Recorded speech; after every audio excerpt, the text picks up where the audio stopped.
speaking of governments, we saw a very odd thing that happened in the European Parliament where a few figures went over there, including Dr. Malone, and I think David R. Martin was there, and they were allowed to talk about, the epic failure. And I think David R. Martin said he had been there 10 years earlier, warning of the same thing happening.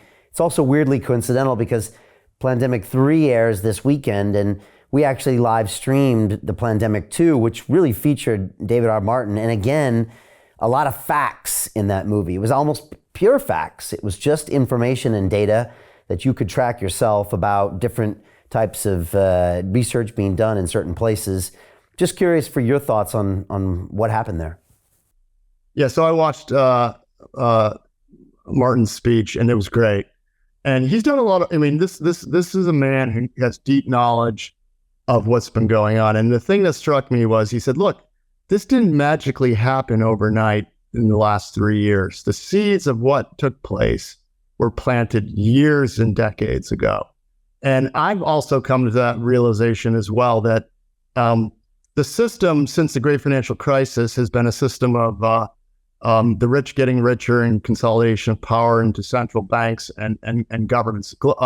Global governments have been growing as a percent of GDP ever since the great financial crisis. So there's been a consolidation of power. A lot of corporations are aligned with government because that's a big part of the market. And then the government can extract concessions from them. That's why big tech probably agreed to the censorship that we're seeing. So the seeds of this evil creep of the bureaucracy and the few elite has been going on since the great financial crisis. So what we're seeing, with the COVID response, the seeds were planted well before that. And I think that's what people need to get their heads wrapped around. I was early on to this COVID suspicion when I saw a Federal Reserve president speak, within a month of the lockdowns about immunity badges and surveillance technologies. That was James Bullard. And that's when I said, whoa. Why is a Fed president talking about my health? And then I knew something was afoot. And I think this is all speculation on my part. I mostly, reside in facts and data. But what makes the most sense to me is that COVID, whether it was engineered or an accident, who cares, was a system implemented to control and lead us through an economic implosion due to a system of money that's coming to an end. And if the system's coming to an end, and you're the central bankers and politicians responsible for that, would you want to take the blame, or would you like to point the finger at something else? And COVID certainly was a war, and it was an inflationary war. The amount of money that was printed was effectively like a war, and it saved the global economies that were rolling over in 2019 and gave us another 2 years of kabuki theater. But here we are again with money supply now turning negative year-over-year growth for the first time since 1930, and we're gonna see the whipsaw effect of their policy. So they didn't raise interest rates soon enough, so they waited too long and said that inflation was transitory. So we got the inflationary spike. And now they've raised so hard and so fast, we're going to see the whipsaw effect of the money. So the money supply went like this to the highest point ever, and now it's like a whipsaw effect down to negative. And now we're going to see deflation. And I suspect whether through, I wasn't in the room, but if I wanted to destroy the economy and make banks consolidate, this is how I would do it. I would juice it up and pull the ripcord and cause people to be on the wrong side of the trade. All the banks are on the wrong side of this trade. They are underwater, and there's going to be huge consolidation of regional banks in the U.S. And we started to see the beginning of that with Silicon Valley Bank, First Republic, whatever that one's called. I can't remember, but these banks are going to start consolidating, and they're going to be bought by the big six.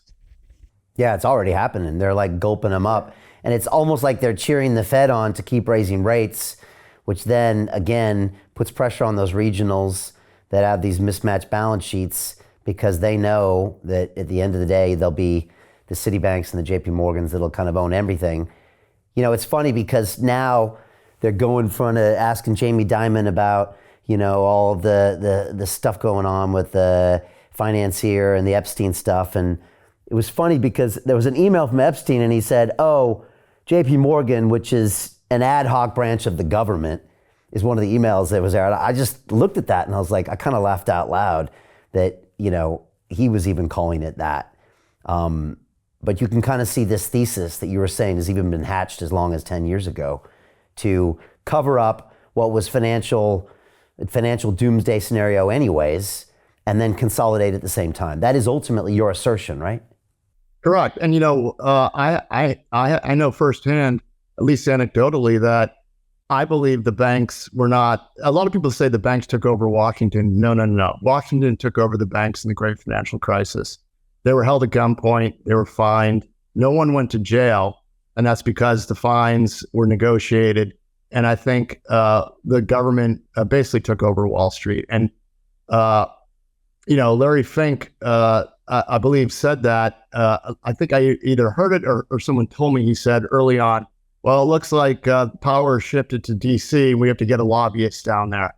So, Larry was smart enough to realize the game had shifted and that the government was now running the show. And, right after the Great Financial Crisis, regulators basically moved in and occupied offices of all these banks. And they now, they basically reside in these banks. They're permanent fixtures. So Jim Rickards has just recorded a video that's not available to anyone in the public, and he's going to be talking about how this upcoming recession is going to be fast, it's going to be bloody, it's going to be nasty. But at the same time, he's going to show you how you can position yourself to profit from all of this chaos.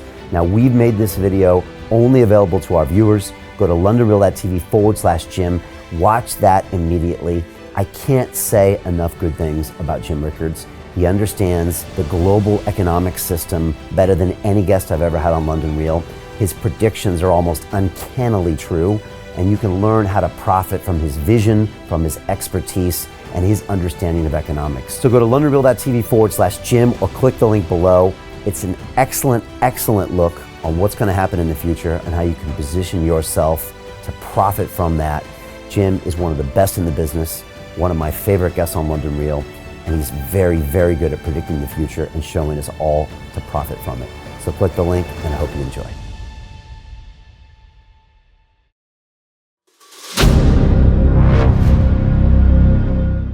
I'm looking for partners, collaborators, colleagues who want to join forces with me around the globe and create real value, generational wealth, and financial freedom for everyone else around the world. Get involved in the cryptocurrency markets, get involved in the NFT markets. This is your moment. Life all comes down to a few moments. Don't let this pass.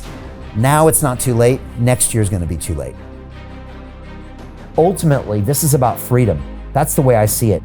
This is about giving power back to the people and enabling billions of people worldwide to use the financial markets to improve their lives and those of their friends and their families and their communities. Honestly, I think it's a violation of human rights not to allow people basic access to financial services. Because right now people are being kept in the dark, they're being robbed of education, and it's a travesty. And so I'm looking for people that want to join me and be a part of this solution. And that all happens inside the DeFi Academy. The gains my students are making are absolutely amazing. Double, triple digit gains in the first month alone. That's amazing. This will change your life. Now is the time to get involved. I'm going to tell you exactly how my students in my academy made money in the last 30 days. I'm talking about real trading results. And let me just whet your appetite a little bit. Let me hit you with some numbers. I'm talking Brendan from New Zealand is up 68.77% on the month. Steve from Europe up 83%. Albert in Singapore up 169.9% on one single trade. I got Susan up 153% on her call options alone, also rocking 139% returns and 442% returns as well on individual trades. These are people that are changing their financial future in the last 30 days, but it's based on trading discipline. I've graduated over 500 students from inside my academy from over 54 countries around the world. It's amazing. When it comes to crypto, DeFi, and blockchain, we love this space. We truly believe it's the future. This is down to our core, It's authentic to what we're doing, and everybody can tell through the camera because you can't make this stuff up. If you're watching me now, wherever you are, I implore you, take 60 seconds right now and join my academy. Apply today. Now you've got a chance. Life all comes down to a few moments. What are you gonna do? What's the choice that you're going to make?